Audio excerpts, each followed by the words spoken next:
aesthetics. Particularly, Dalit writing is often, compared to queer writing. And Dalit writers have frequently talked about the need for an aesthetic. Because if you don't have that, and then you use general mainstream aesthetics to evaluate the work, you won't be doing justice to it. So all that, was my theoretical position as an academic, as a literature professor. But while writing it, I just wrote the way I think and what came naturally to me. Yeah. No, that also was okay. No, maybe I should now address a question to Shoikot, who. So I'm familiar with, except for your first novel, I think I do. I'm familiar with the rest, and I was wi- for you, of course. These books have all been written in the last 10 to 15 years. Yeah, since then.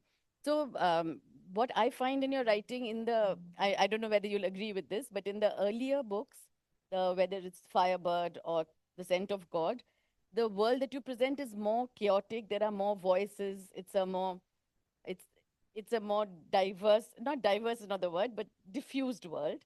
While in your later, the last two books, the they are slightly more singular in the way they focus on even queerness. I'm not saying it's not like you're trying to define it, but it is kind of singularly focused on the idea of queerness in a way that is even intellectually and otherwise. Do you agree with that? And sort of again, can you give the context to your writing and coming to, I mean, how you've come? That's a very interesting question. And I first want to say I am really excited to be in the platform with two writers whose work I really enjoy. Raj's work, I've used his work in class, and Himanjali's work is especially a big favorite with, with my kids too. So she's a very popular queer writer for teens. So that's a very rare genre. I think that's a very interesting question. I didn't think about queerness when I started writing. I don't think of these categories. Of course, once you write something and you get invited to certain festivals and get read in certain ways, it starts later.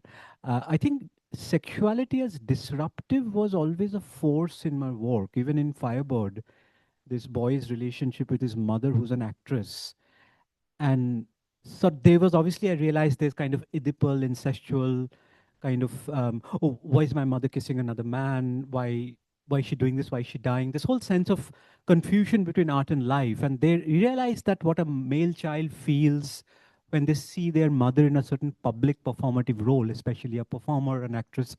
So there was that question of disruptive sexuality with The Scent of God, which is the first novel which I think established me as a queer writer who writes about the queer experience. It's very much, I would say it's even a gay novel. It's not just queer, it's very much a gay novel. Is again a kind of a magnetic memory of a time, and this, for me, a lot of my novels start with a sensory scrap, a certain scrap of memory. And this case was the memory of going to a school which was supposed to be celibate. This is a Hindu monastic school where, and this is long before Hinduism became sort of signifying this political thing and all that, but it was celibate. And but at the same time, this, in the middle of this austerity, were these boys who were coming to puberty. They were coming to terms with the raging hormones in their body. So this whole sense of sitting in a prayer hall where there's music and flowers and hymn, and yet your knees are touching another boy, and this strange mixed emotions. I'm supposed to be so spiritual, and yet my body is speaking another language. I was very compelled by this. It stayed with me for many years, and I'm like, one must somehow capture this atmosphere in fiction. Why wasn't it captured? Why wasn't it? I think there are these novels, except in the Catholic convent, but nothing written in the Hindu monastic convent. And and you're right, this was a chaotic atmosphere. These are like religion, spirituality, and I think that kind of the scandal or whatever, the attention this novel caused was not just because it was a gay novel coming out in post 377 India, but also because of its relationship with Hinduism. That what is Hinduism? And obviously, this is a world where the Hindu monastic identity, the color saffron, had become something very different from the world I was kind of mining it from, which would be a late 80s, early 90s world. And that became, and that clash of, I think I completely agree with you that there are chaotic things here. You're getting sensoriness, sexuality in a place you least expect. expect.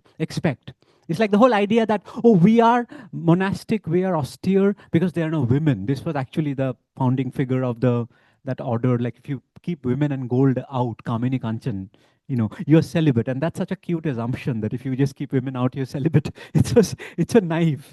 But that exactly, and the whole, I think the disturbing thing was whether I was trying to say this about this monastic brotherhood. And I think from then on, in some ways, maybe the people's perception that I write about these things, maybe it has affected me. So when I wrote The Middle Finger, which was kind of a contemporary college campus retelling of the Drona Ekalavya story, I imagine both Drona and Ekalavya as women. And I was also very drawn by the idea, what if there's a kind of an attraction between mentor and mentee? The classroom, teacher and the taught, what does it mean? And this was actually right after the Me Too movement had wrought academia and all of that. And these things were very much in the air. And I ended up writing where mentorship gets mixed with certain erotic relationship in a very, very muted way. I mean, you're the editor, you've seen the book in that way. So I think you're right. In some ways, it started very chaotically, but I have moved to a kind of a more kind of a solid space. I mean, the last novel is obviously, I wanted an American suburban background. Indian cities are amazing places. They're carnivals. But I think when you want the inner life of a character, sometimes a kind of a dead backdrop, you know, kind of helps. So I kind of ended up kind of capturing it that way. But yeah, by now, I think in some ways I realized that sexuality, I would use the word sexuality, not even queerness, in its kind of multiple unpredictable avatars really interests me. It interests me not just as a story and a theme, it interests me even on the level of syntax. And I'm happy to talk about that later. Yeah, that's interesting. So, Rajra, coming back to you, I was just because you said that you, of course, wrote this novel later in your late 50s, late 40s, when you wrote The Boyfriend. And Published in, I was 48 when it appeared, but okay. the writing actually started 3, 4 years earlier. And I think at that time, as we were saying, queer, you said that you were teaching queer theory, but later, like that was later. And I think I read somewhere that you said that while like academia was close to the idea of teaching queer theory or literature in a way that they weren't, say, to feminist literature or Oh, I said the other thing. I said that academia is always open to uh, open to writing about feminist, about including theory, yeah, yeah, but that including theory invariably excluded queer theory. queer theory. Okay, yeah. That was not something that they they even wanted to touch. So why would you think, would you like, is it because queer theory is linked to the idea of sexuality? Was that, I mean, what would Of you course, imagine? that obviously that's the idea because there's a lot of prudishness in academia everywhere, and the whole idea of sex and morality being linked, which is again something, I just wanted to say that this business of dismantling the normative is there throughout my work, and in dismantling the normative and in talking about queerness and so on, there's a danger over there that the normative itself becomes a model. So heteronormativity then informs queer relationships as well. Now, I was mining my own life there because I've never lived that way. It was not as if I was doing something just for the sake of doing it. Because if I say that, for example, in The Boyfriend, the relationship there is between Judy, who is in his 40s, and a teenage Dalit boy.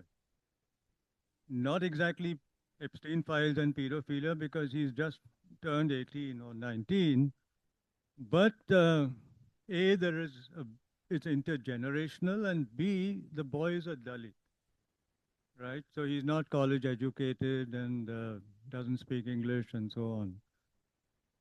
And therefore, it's not just a love story, because if we're writing queer love stories the way we write regular love stories, that's not enough.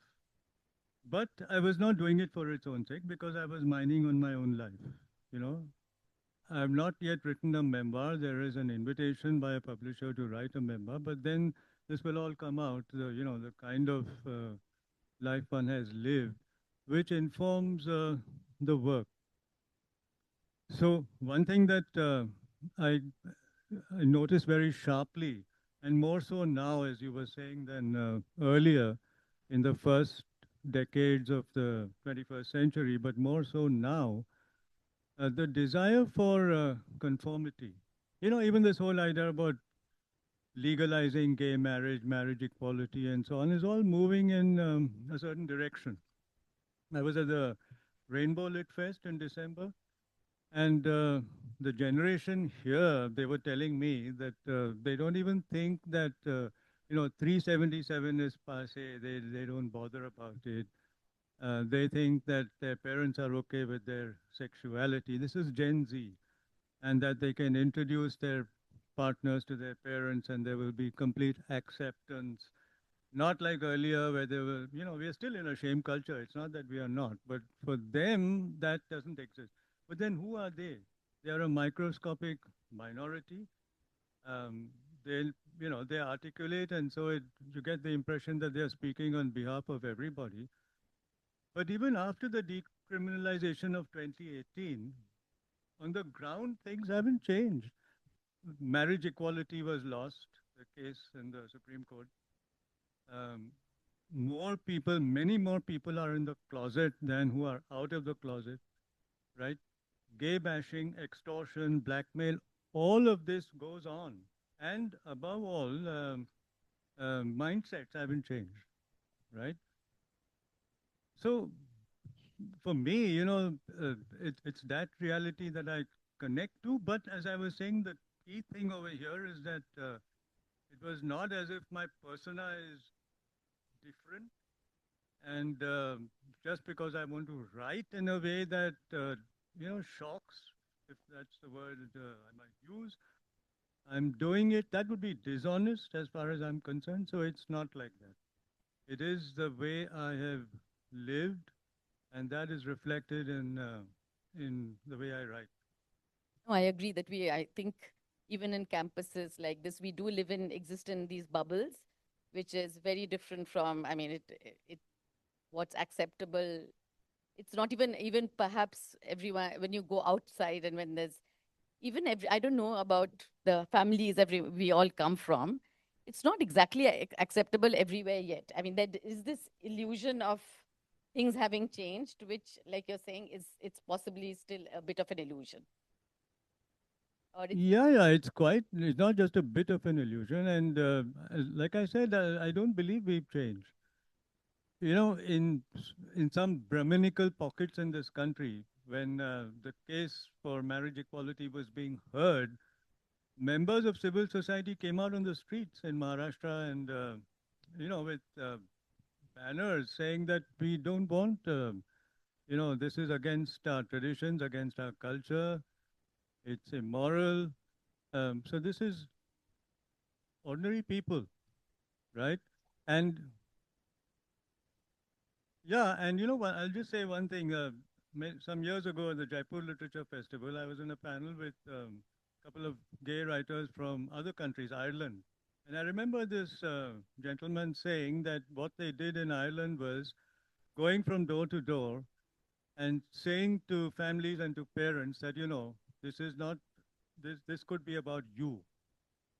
Your kids could be gay for all you know.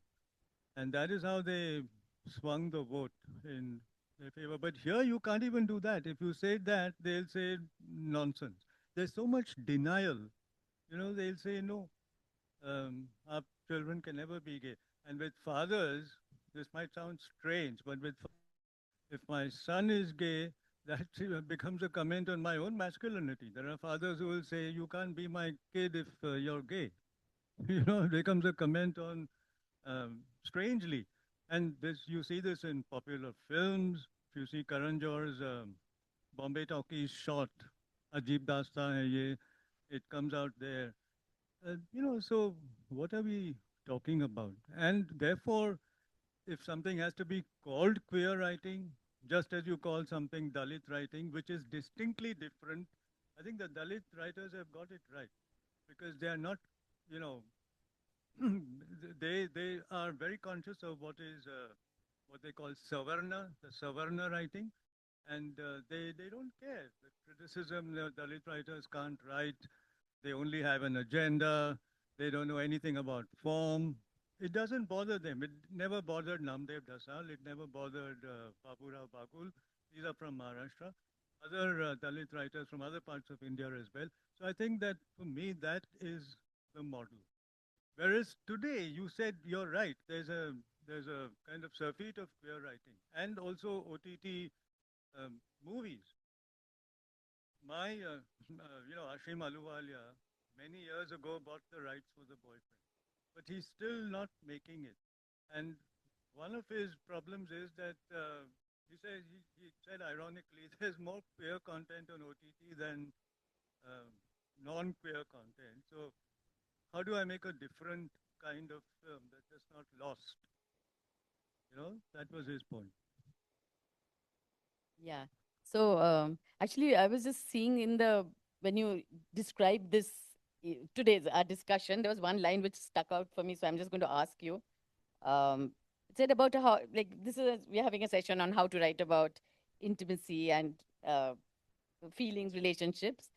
But has politically progressive language shaped new possibilities for the diction of desire or placed greater inhibitions in its way? That's one of the things you had written. And it just struck me that it's, in a way, what you're saying, I think, would be that perhaps there are, I mean, it's changed. I mean, the how has this language that we're using, it has changed, but has it changed for like, the word is not better, but what has that change led to? I mean, so would you like to talk? It depends on who is saying what you're saying.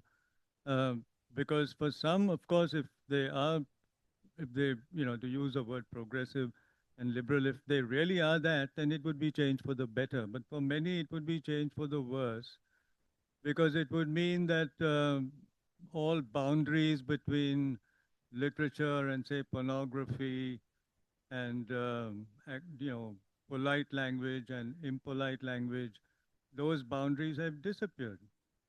There are many people I know who still, and I'm not exaggerating, they still can't bring themselves to use the word gay or queer. They can't.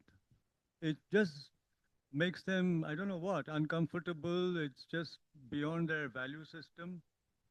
There are still people who can't use the word fuck and would write F and followed by dash dash dash. That's still there, and that is supposed to be polite literature, decorum, and all that. So the answer to your question is it depends on who the reader is. I'm not a popular. I've never had mass readership or anything. It's been very difficult. I don't get, when the book is published for a year or so, they send you royalty statements and then it stops. It doesn't bother me. It doesn't bother me Yeah, because I know that, I'm being who I am, and why should I bother about popularity? I think, I mean, I'm just thinking out loud. So now the way when it comes to cinema or even literature, it's being even queer writing is done in a certain way that's palatable for the Yeah, masses. yeah. So it's not, it is some form of tokenism. Which, If anything, we are getting more moralistic, yeah, you know, and right wing, and then one can broaden this out and talk about who's ruling us and the regime and how that influences people and their thinking and their ideology. And I don't want to get there. I said in Bangalore that, for me at this stage, I'm 70 now, and queerness is a metaphor of dissent. So you broaden it out in other kinds of dissent. That's why in Mahmood and Ayaz, a lot of people, even in Germany, Tübingen University, I was there in December and we did a reading for the students. And the professor who organized this, a friend of mine, Ingrid Potts Davies, and she said, my students said that, but where's the love in the novel? So it's not just in India, it's across, it's in Europe as well. And if you're looking for that kind of love, what has happened, Imanjali, is that it's like this, that look, everything is the same. Our ideas of love, it's just that Whereas, the majority, supposedly, there's heterosexism and boys are supposed to be attracted to girls and vice versa. The only thing that's changed for us is that we are attracted to people of our own gender and not to the opposite sex, but everything else is the same. We belong to the same generation, we belong to the same socio-economic class, same education level, our parents have the same bank balance, and of course, same religion. It, there's love jihad there also, by the way, in the queer subculture. And we belong to, of course, the same caste and subcaste, and all of that. Is that what queerness is supposed to be? It's laughable. I completely, I see that, this whole question, I think when we were thinking about this, I mean, in a way, I was thinking of the students who wanted to write about these, how is it? And I think it's very interesting when you say that we become more conservative, and that is, it. Obviously, it's true, the whole world, look at the world where it's going today. But the question is, obviously, Epstein's files have just come out, and it's like, how does one write about desire in the post-Epstein world? Is it even sustainable? It's like saying poetry after Auschwitz. Is it even legit? And many of us wrote, I mean, Raj, a lot of his work, a lot of my work was before this world. But I think what you said is really true. It's a question of it's difficult for whom. And I think there's a lot of prudishness in language because people have become very careful. Oh, I'm not. Oh, in a way, the erotic has really evaporated because of it seeming politically, because so much of sexual culture has been heterosexual, heteronormative, oppressive, patriarchal, that almost the easy solution was to take the erotic away. Okay, let's just be safe. Now, how does one talk about the erotic in a sensitive way when, you know not to abuse power? And yet power is always there is always power in any erotic relationships.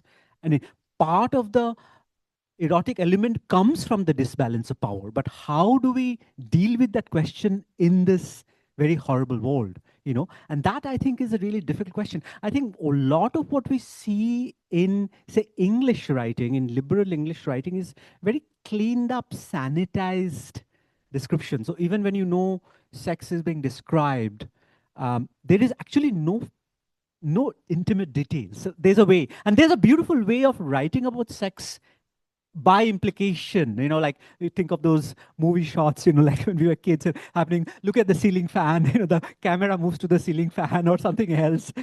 And I think there are equivalents of that even in writing. You show whatever kind of bed, but why not? And I think that's one thing I admire about some of your fiction, Crocodile Tears, which I've used. It opens with very visceral and very direct sex, you know.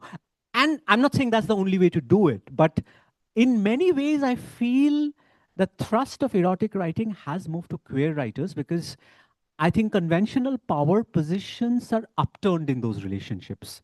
If it's in a straight heteronormative relationship, it still seems too patriarchal. It seems reeks too much of a certain dominating sex. So in some ways, when sex happens outside this context of power, it's almost liberating. So it's not coincidental that some of the most intimate writing is coming from queer writers, in English as well as in vernacular, but certainly in English, which we will talk about that because we know all of it well, that it is kind of not afraid of going outside this liberal space. And it's not only reactionary in a kind of traditional sense, but I think in some ways, politically progressive language has also put a kind of a clamp on it. That, oh my God, I'm going to describe this, but this will look, oh, it's kind of, oh no, I can't talk about gender in this way. We can't talk about sexuality in this way. I mean, this is something we're just talking about in our class. Raj was talking about how outside this Anglophone world, this is not true at all. And this is a reality we're talking about, how to go beyond this world where this is all true, but where the moment you step out, it's actually very reactionary. So how does one capture the sensibility of that world, especially in a world where we are so ravaged by sexual misconduct? Is it even legitimate to capture desire, in this horrifying world? That is the question which, I even ask you, Raj. Yeah, Jaika, two things that you said, which in a way will get me started, but I hope we'll all be okay with it. The first is that um, you mentioned crocodile tears. I'll just give you an example of what I meant. Um, we all are familiar with what it means if I say I went down on my knees. But in crocodile tears, I just don't stop with that. There's, a guy who's giving a blowjob to another guy. They're lovers, for want of a better word.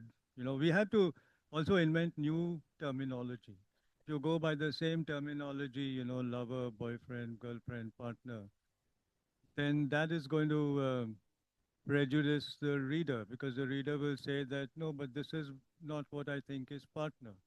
And there's so much, about Pramod Nair wrote in this book, Phobic and Erotic, about boyfriend, and he sees the whole relationship as exploitative, because UD is older and more educated, and Milind is a Dalit and he's 19. That's again a normative kind of reading. You have to read carefully, read the whole work, and then figure out how what seemed exploitative. Ruth Juanita answered that, because she said at the end of the novel, it's UD who remains alone. Milind is sort of co-opted by mainstream society. His family get him married, so he's back to normativity, and the securities that come with it. That's a more valid point. So in Crocodile Tears, I certainly don't just say went down on your knees, or some indirect way of saying it, but actually say that um, I'm forgetting the names of the characters, but he came in his friend's mouth, and then the cum tasted bitter. There are many of my readers, friends, students who commented on that. They said, like, yuck. That was the reaction. That the cum tasted bitter, and you could see that, when you taste something bitter, there's a certain expression on your face. So I go into all that detail, you know, which is what I want to do. Now, you mentioned the Epstein files. Let's not be co opted by the way television anchors talk about it. Let's not forget that rather than television anchors, why can't I? I'm asking a question to everybody. Why can't I make Allen Ginsberg my role model here? Because he's a writer. For me, he's very close to my heart, because he was fair, he was non normative, he was everything that I value. Or André Gide, or this French writer, I think the name was Matzneff or something like that, or even Foucault, Michel Foucault, whom we are so fond of quoting in our academic writing. Went to the extent of saying that not to give teenagers agency is abuse. The whole idea is that, age of consent should be lowered. But pedophilia, you come up with this word, and then, it gets loaded with meaning, right? It's a word which, which is not, it's not a neutral word. Because if you really deconstruct it, it is about love. This French writer says that, so there are different ways of looking at things. He says that uh, he's looking at it in capitalist terms, a very extreme left-wing kind of position, that it is ownership. The parents own children, and children have to be liberated or freed from parents, and in a way, pederasts do that. And there's a lot of literature evidence. Ismat Chughtai's Lihaf can be seen that way. Sham Sevadurai's Lolita, yeah. But I'm coming closer home,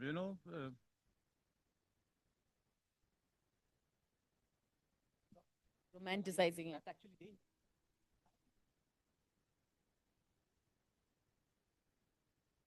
No, can of worms not within the text. Then you're going beyond the text, and you're bringing in other, other paradigms, morality, and so on.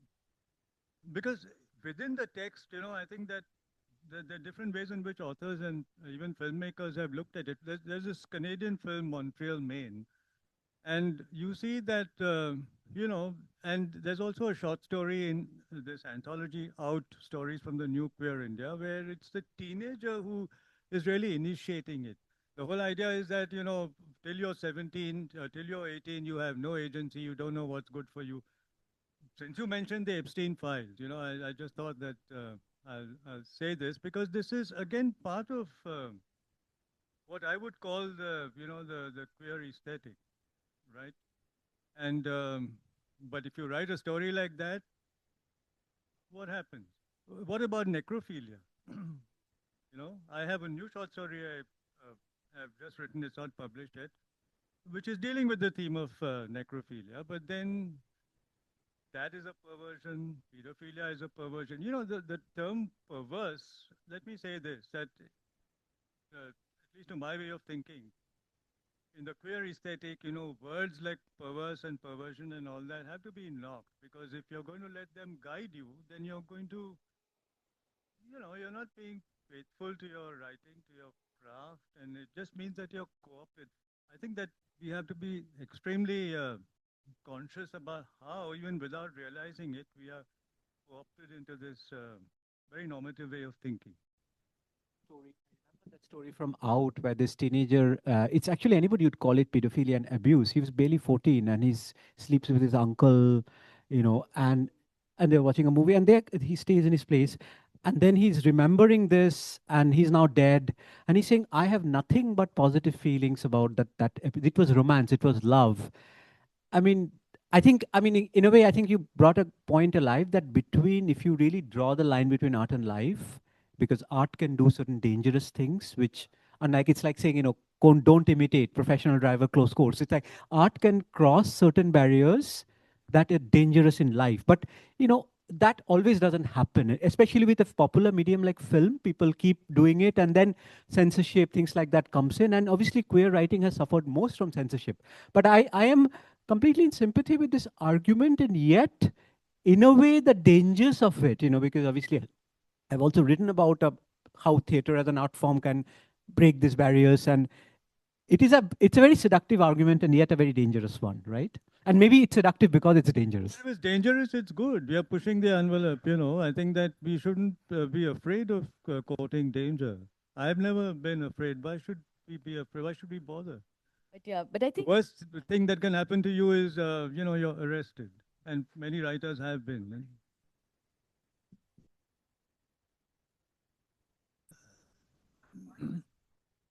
Yeah, but then you just Google Ginsburg and Foucault, and it's already there. We're not the first ones who are doing it. They can, read what Foucault is the ultimate. For he's God in academia. But do we know what he is supposed to have done in Tunisia?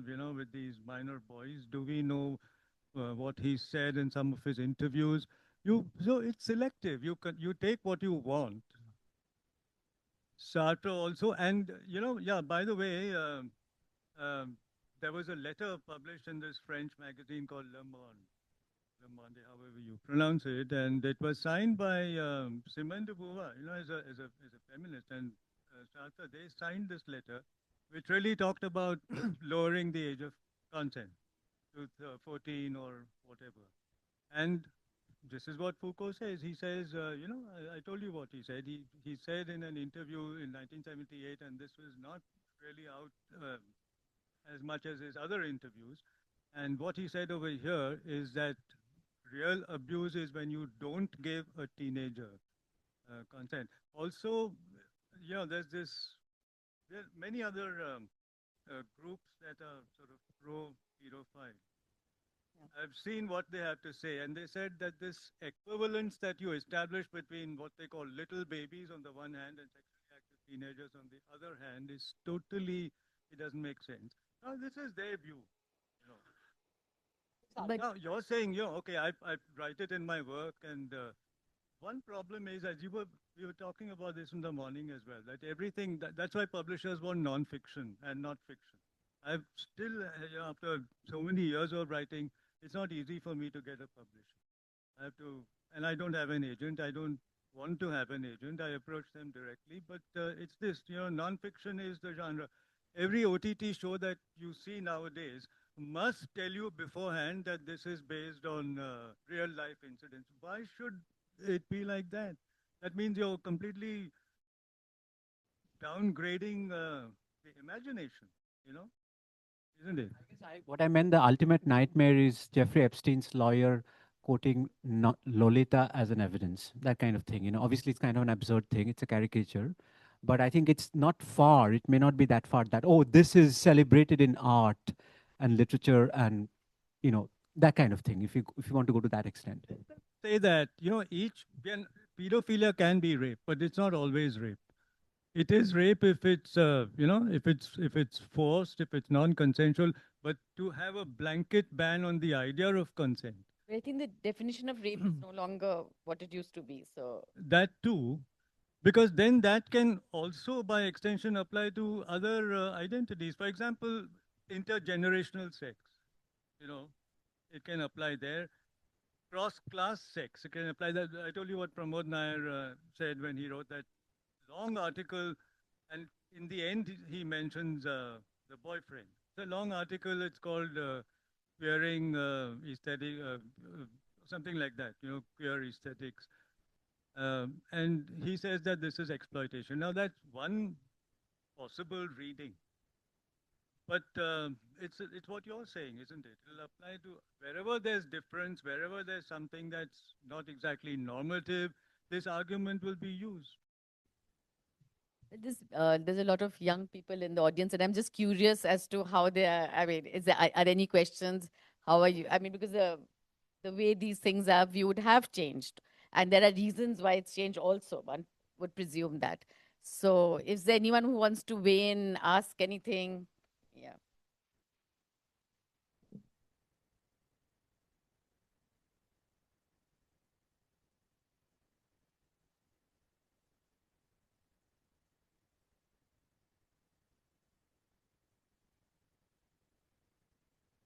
Fascinating discussion.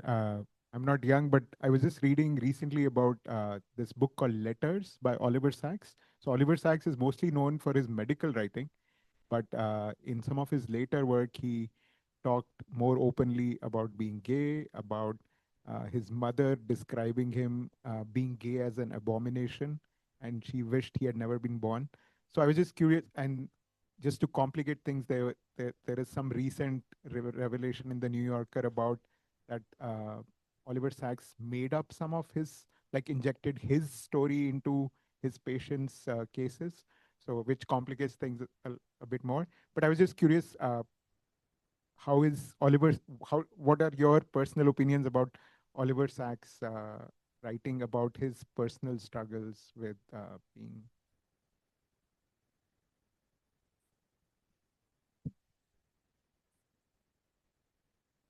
Main question here is blending fiction and non-fiction. That is the thing. Like, you know, what do you, um, I mean, is it like, I think the fundamental question which I think came up even in the larger discussion is that when you frame something within the framework of art, does it have a different legitimacy than when you enact it in life? And this, I think, has been a real question with queer rights, for instance, because it is also the realm of legislation, realm of activism, lens of political change. And there, the values have to be, I think, for want of a better word, a little more black and white. You need to have certain things spelled out. When you enter the realm of art, I think there's room for a lot more play, a lot more ambivalence. And that is what I think we are talking about. And I think we both agree here that once you agree to relegate that space to a work of art, whether it's fiction, non-fiction, film, then you are willing to accept it. You know, obviously, even Trilling's that essay on Lolita was very radical. He's saying that, oh, why love has to be forbidden? Why are all these 19th century, great 19th century European novels about adultery? Because marriages were about property and political lands. Nobody expected romance in a marriage. Romance had to be outside marriage. So it was, but in the 20th century, adultery is so boring. Nobody's excited by it. Now we need a 52-year-old man in love with a 12-year-old girl. That is on the fringes of the dangerous. And think about how dangerous that argument is. And Trilling, obviously, as a white man, Columbia professor, making this argument. But again, the question is whether we can keep this dark energy contained within the frame of art. The moment it spills out, I don't think we are in a space very far from the Epstein files. is not, that's like you go back to the new critics and I. Richards and so on. Once it's like the umbilical cord is cut, and then, you don't know what happens to the work and who reads it. And that I don't think that's our headache. Yeah. Yeah, sorry. So, can I? You can. Yeah. So, you said that how art can be dangerous in a way that if it can be quoted, you gave the example of Lolita being quoted by the lawyers. And when we read fiction or even non-fiction, so is there already. But in fiction also, most of the things that are written, it's not like the society adapts them. It's more of that the fiction adapts what the society has already done. And when you say that this fear of being quoted or the fear of being read in a different way, how does, as an author to both of you, that decides whether you will write something or not? I don't think audience reaction should determine what you write, what we write, if that's what you mean. Why should I don't think writers bother about who their readers are and write accordingly. Maybe some do who want to make a lot of money, but otherwise, I don't think that writers bother about it. You write, and the previous question about Oliver Sacks. Um, what's wrong? I mean, his mother thought it was an abomination. That's the word you use, and that's you know that's how it very frequently is, because we all live in shame cultures. But then you said that he's encashing on some of that and maybe grafting it on his patients. Is that what you said? And presenting it as his patients? Yeah,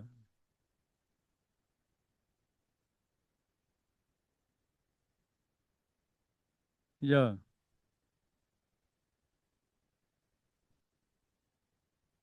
Okay, so that's what you would call not ethical. So you would say that that's not ethical. That's what, yeah. Now, I will say this is my position, and you can attack me with with brickbats if you want. But my position would be that if it's not ethical, all the more reason why I want to write about it. Right. But even sorry, even that is becoming very sort of the boundaries between fiction and non-fiction. There's a lot of overlap. Non-fiction can be written as fiction. Fiction can be written as non-fiction. So there's a lot of overlap there. And you see it, for example, I think Amitabh Ghosh is a good example. Before that, B.S. Naipaul was a good example of this. So, I wouldn't agree there. But like I said, if it's not, because who defines what is ethical? What I'm really saying is that these received definitions of everything and anything and, morality and ethics, and these are received. Who who is responsible, and why should I allow myself to be co-opted by received ideas? Novels, and I think we've talked about relationship between student and teacher being blurred in many kind of interesting ways, and it's a theme I think a lot about, the mentorship and how mentorship can be eroticized. But um, I think both of us have very clear feelings. I mean, certainly that if it comes to real life, there are certain boundaries one will definitely not cross. um, but again, when it comes to fiction, you kind of tantalized by those boundaries. I mean, I don't know, do you feel, I mean, isn't there a line there between reality and fiction? Because that's a space we both, I feel there is. I just scroll. There's an interview with Thomas Waugh. Thomas Waugh is a Canadian film studies scholar in his late 70s now, and a dear friend of mine. And he came out with his memoir.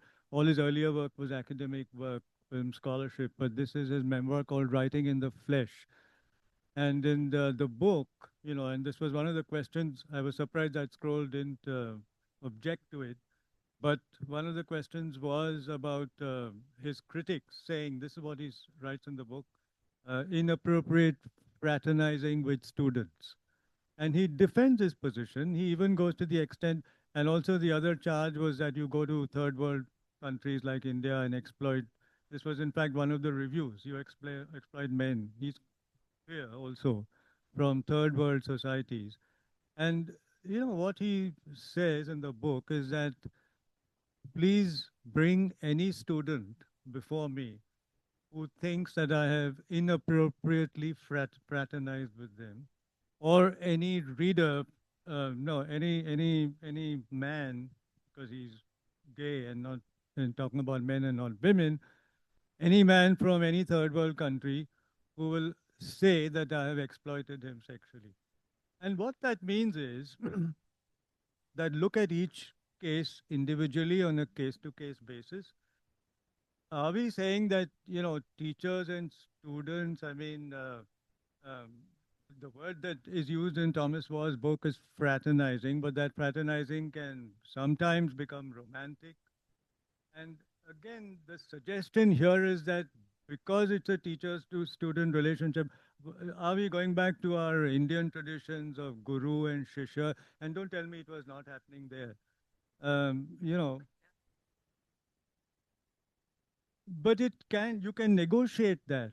You can, if you're totally going to be bound by that, then you can't move further, because to assume that there is that hierarchy of power in every instance is itself, I think, a bit reductive.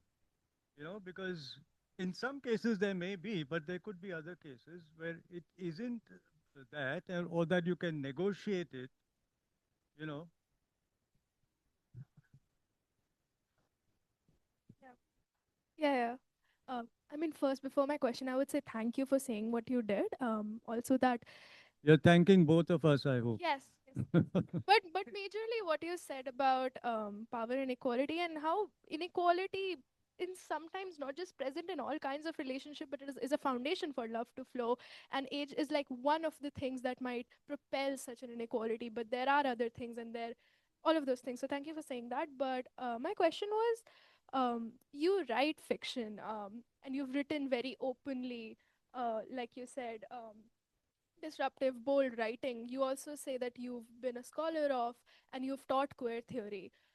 You also, whatever the limitations of those words are, identify as openly gay. And my experience of reading fiction and reading theory has been that, well, fiction is concerned for it to be called queer is concerned with an act of representation of particular bodies of actions. And then queer theory, in some ways, we talk about how queerness can be um, uh, uprooted from specific particular identities to a movement or a kind of dissent, like you said. But there is always a reactionary sentiment against it, that okay, but then by that logic, anything that is disruptive or playful even between a straight man and a straight woman can be brought under the gambit of queerness. And it's always from people who say we've lived a full queer life, therefore we're not going to take these definitions of queer theory that take away from our particular subjectivities. But you are a person who's lived a full life, but is also then writing about queerness so expansively, moving beyond identities. So not the writer, not the queer theorist, but how does the gay man inside you respond to how we've talked about and expansively um, taken queerness to be? I don't like the word gay. I've always used the word queer, and that is because I'm trying to broaden it out, and Media says so, which I assumed was not. no, it is. I think that's the entry on me. Or AI um, says that I've always preferred the word queer to the word gay. But then, if you want to talk about gay love in my personal life, like I said, I'm maybe about to start writing a memoir, but haven't done so yet. Um, it is what is informed by theoretical and literary position, isn't it? In that, to be blunt, my relationships, including my current one, have been with men who've been half my age or less, and invariably from the working class. But you can, like, I'll say what Thomas More said, bring any of them here and ask if it was exploitative. And don't tell me that they are not in a position to say, this is snobbishness. That no, they don't have agency, they're not university educated, and so they can't tell whether it's exploitation. But you and I can tell because you're studying at Ashoka. Don't tell me that, please. Just bring them here and say, because there are ways of negotiating it. If there is a power differential, are we saying that we are not smart enough to deal with that power differential? Because more or less that is what they are saying, that there is a power differential, period. And there's no way in which you can, dismantle that or change that. I don't agree with that premise. I sincerely don't agree. For example, I'll be even more blunt. In The Boyfriend, one thing that UD does, there's a mock marriage scene which Ruth Vanita has also talked about in her book, Same-Sex Marriage in India and the West, that famous book of Ruth Vanita. But UD has always willingly allowed himself to feminize his body, when the two men are having sex. So he's aware of what masculinities are and so on. Milind, who's much younger, isn't, but he has no qualms even when they have the mock marriage scene to play the role of the bride. He's perfectly okay with that, right? So this is one way. I'm not saying it's the only way, but it's one way because masculinity is, for men, whether you're gay or straight, but that becomes that's an issue with men. Even with gay men, it's not again. If we say all gay masculinity doesn't apply to gay men, that is too simple. It does. Now he's aware of this, but it's again not just theory. He also enjoys being penetrated. Not once does he say, because if you look at Grinder and all that, now it's either your top or bottom, right? And people who go to Grinder, they make this very clear right at the beginning. Top or bottom in bold letters, and then you can't violate that. That's what my current story is about, actually. The one that deals with necrophilia. So. Not once does he insist, not once does he say, because this is what equality is, that all along, now let me penetrate you. He's not saying that. Not that he cannot.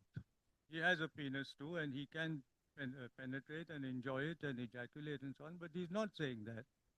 Because in some ways, maybe unconsciously, he wants to deal with this power differential, and this is one way. There are other ways as well in which he does it.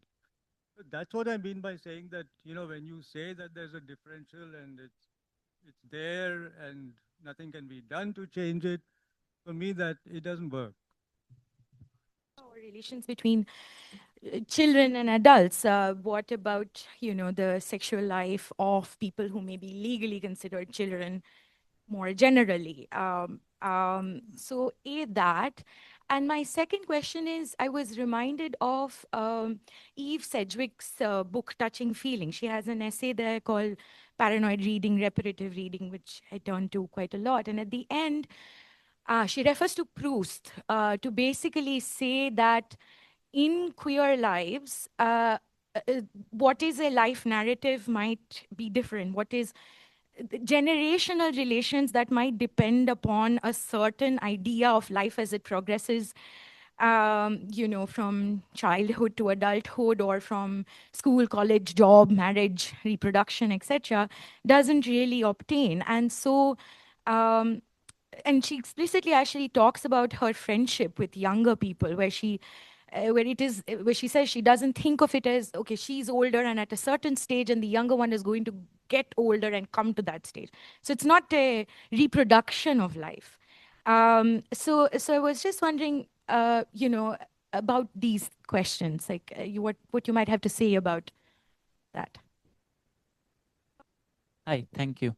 I wanted to pick up on this one critique that Professor Rao had pointed out from Professor Nair, I guess, in the sense that the relationship is exploitative between UD and Milind.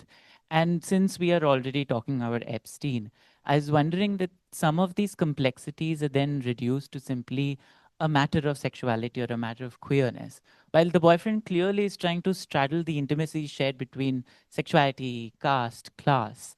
And therefore, in this post Epstein world, like as writers, I want to ask, how do you sort of like maintain this intimacy or try to negotiate the uncontrollability or the way that it is spotlighted upon in this post Epstein mode of interpreting queer texts? Enter an imbalance.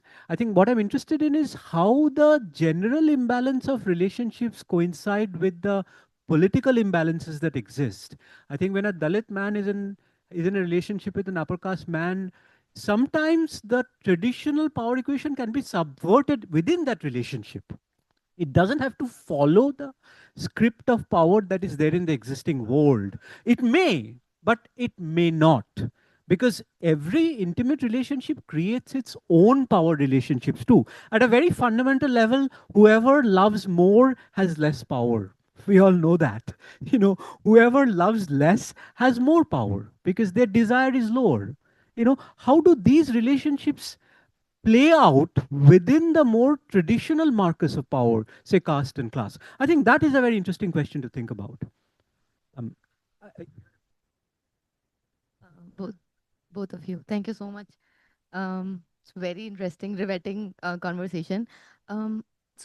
Since you both spoke about writing about intimacy, um, so in queer relationships, since because of all the shame that we have around queer relationships, because they cannot be seen as a regular couple in society, so they do not have those facets of being looked at as a romantic couple, as together. They may not, go to parties like that. They may not go to weddings like that. They cannot be so. Bedroom becomes a space, or wherever they, that intimate space becomes a space where they sort of express themselves, express how much they love each other or how much they want each other. So that space becomes it's a lot of that space is very isolated, but also in a way, how do I say this? So if I write about adultery, for example, so if a married woman is dating some guy, she cannot be seen.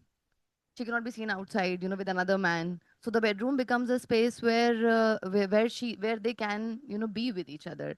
So in that sense, then intimacy is the only way, almost, to be with each other. There is no other way. There is nothing, almost nothing else to do with each other. They can't go to movies, can't go on a vacation, stuff like that. So does that make sense? I don't know what I'm trying to ask, but I'm just trying. Yeah, please. In the example that you gave, because again, correct me if I'm wrong, but you're thinking of men and women, right? Yeah, so there the intimate space would be the four walls of the house or something. That's what you're saying. But with gay men, I'm restricting it now to gay men. In a culture like ours, and I've got this in my book, Whistling in the Dark, and my other book, Criminal Love, there are a whole lot of, in the outdoors, male single sex spaces where this intimacy can be practiced. And I've given a whole inventory of such spaces. Take a traditional, what you call a beer bar, not the high five-star kind of ones, but the ordinary ones in the evening hours. The low to middle brow kind of place, or even the country liquor bar. This is one place. Uh, the street corner, the nukkad culture, after a certain time, it's men there. Then you have not the high profile salons, but the ordinary, hair cutting place where men go for a haircut, which is very gender specific.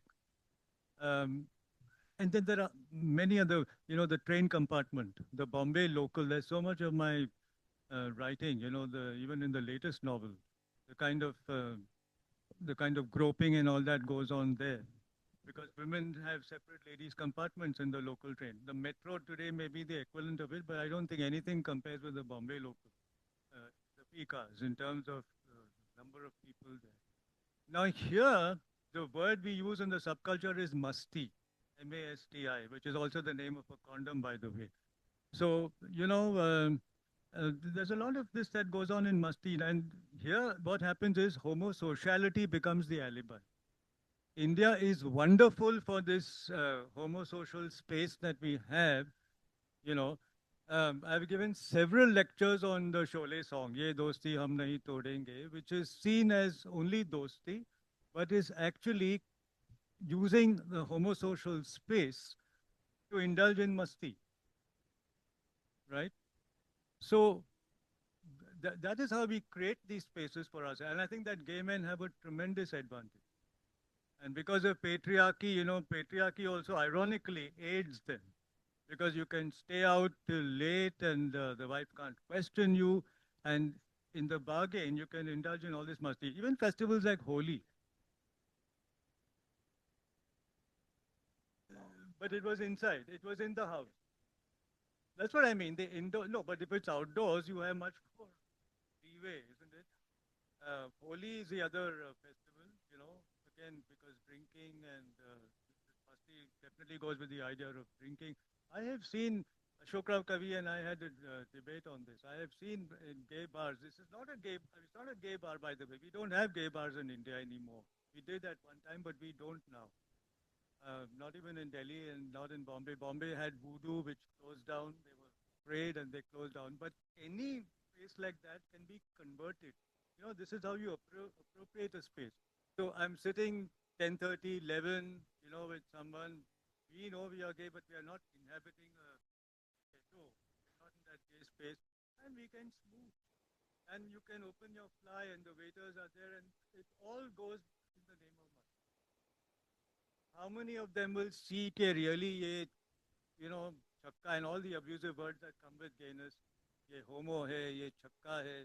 They will not see it that way. You had a few drinks and chalo, ye dosti masti mein ho jata. So this is how you appropriate the space. I think that in India we've lived, that's the problem with the West today, that these not neutral, these ambivalent spaces don't exist. So you have to be in Castro Street or you have to. Could you comment on the ways in which having the verbal apparatus, either academically or linguistically, gives one the privilege to have a conversation about what is and isn't acceptable, whether it comes to queerness, whether it comes to pedophilia, like you were saying? Just repeat that. Uh, could you comment on how having the verbal apparatus or the language, either academically or depending on the languages that you speak, gives one the privilege to have a conversation and even talk about what becomes or remains acceptable or unacceptable, be it pedophilia, be it queerness? Yeah, so those who want to articulate it and have the language can do it. English that way is a resourceful language. In the Indian languages, samling and all that have come in now. They were not there. They were only abusive terms. But if you don't have it, it's not a handicap because you can just sort of live and do what you want to do and you don't want to articulate it, which is not exactly saying that you're in the closet. It's there for people to see. But if you don't have the language and you don't, you just sort of do, it's a difference between, between doing and action and representation, right? So it would, for a lot of people, it would be at the level of action. These examples that I gave of appropriating spaces in gay bars and so on. And none of these people are writers or movie makers or anything, so they are living their lives the way they want and not worried about representing it. Maybe they don't want to represent it also, which is again seems like politically incorrect to say, but they might think that in representing it, you're sort of giving it away. That has often been the case even with Black American writing, see Alice Walker and all that. Why have you to say these things and make it known when all this was there and it went on and it's a handicap, yeah. Yeah.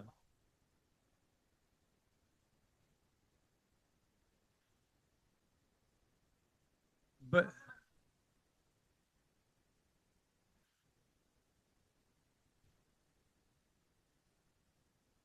yeah, but if you want to say say it or write about it, say it as directly as you can. don't beat around the bush. Don't go back to metaphors and all that. Just get it out of your system and say it directly. And I think that that is an advantage. There is a critical article by Alka Anjeria where, can you imagine, she compares me to Amitabh Ghosh, who's the god of modern Indian or contemporary Indian writing. And she says that she takes a particular sex scene and says that the problem in Ghosh's work is that he's not able to say it directly, whereas R. Raj Rao says it directly, and therefore it seems more effective because you're not trying to beat around the bush.